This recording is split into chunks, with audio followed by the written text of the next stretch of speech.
वह दुनिया के सबसे खतरनाक सीक्रेट एजेंट्स में से एक था और उसके सूट का हर हिस्सा हथियार बन सकता था। लेकिन इस मिशन में उससे एक बहुत बड़ी गलती होने वाली थी। कुछ ही देर में वह सैकड़ों दुश्मनों से घिर गया। उसने तुरंत कंपनी का नया हाईटेक हथियार इस्तेमाल किया ताकि रास्ता बना सके। लेकिन हैरानी की बात यह थी कि उस हथियार का दुश्मनों पर जरा सा भी असर नहीं हुआ और उसी दौरान एक बिल्ली उनके ऊपर गोल गोल उड़ती हुई दिखाई दे रही थी। अब उसके पास कोई दूसरा रास्ता नहीं बचा था। उसने अपनी बोटाई निकाली और उससे एक विशाल गोंग को बीच से काट दिया। फिर उसने अपनी शर्ट का एक बटन तोड़ा और बड़ा धमाका कर दिया। धमाके की ताकत से वह छत तोड़ते हुए ऊपर जा पहुंचा और सीधे दुश्मनों के हेलीकॉप्टर के पीछे निकल पड़ा। यहीं पर उसने आखिरकार मिशन पूरा कर लिया। मिशन खत्म होने के बाद वह सीधा हथियारों वाली लैब में गया। जैसे ही उसके साथियों ने उसके शरीर को चमकते हुए देखा, उन्होंने तुरंत लैब के उस अजीब साइंटिस्ट को दोष देना शुरू कर दिया। वह साइंटिस्ट बचपन से ही जीनियस था, लेकिन उसकी बनाई हर मशीन में एक दिक्कत थी, उनमें जान लेने की ताकत नहीं होती थी। एजेंट इतना गुस्से में था कि उसने उसी वक्त उसे नौकरी से निकाल दिया। लेकिन बाद में जब उसने मिशन से लाई गई केस को खोला तो उसके होश उड़ गए।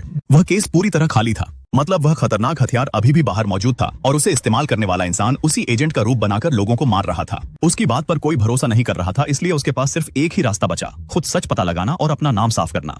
और इसके लिए उसे उसी अजीब साइंटिस्ट की मदद चाहिए थी जिसे उसने नौकरी से निकाला था। जब वह उसके पास पहुंचा तब तक साइंटिस्ट एक नया ट्रांसफॉर्मेशन सीरम बना चुका था। एजेंट बहुत प्यासा था, इसलिए बिना सोचे समझे उसने वह ड्रिंक पी ली। साइंटिस्ट तुरंत घबरा गया। कुछ ही सेकंड बाद सीरम ने असर दिखाना शुरू कर दिया। एजेंट के हाथ छोटे होने लगे और जब उसे दोबारा होश आया तो उसने खुद को देखकर डर गया। वह एक कबूतर बन चुका था। उसने तुरंत इलाज मांगा, लेकिन साइंटिस्ट ने बताया कि एंटीडोट अभी तक पूरा तैयार नहीं हुआ है। अब उनके पास इंतजार करने के अलावा कोई रास्ता नहीं था। फिर भी एजेंट मिशन छोड़ना नहीं चाहता था। वह बदला लेना चाहता था और दुश्मनों को रोकना चाहता था। लेकिन तभी उसे असली परेशानी समझ आई। वह अब हमेशा के लिए एक कबूतर के शरीर में फंस चुका था। उसी समय साइंटिस्ट उसके पास आया। उसने अपने बनाए हुए गुप्त गैजेट्स दिखाए और कहा कि वह भी इस मिशन में साथ जाना चाहता है। लेकिन इससे पहले कि दोनों कोई प्लान बना पाते, CIA ने उनकी लोकेशन ट्रैक कर ली।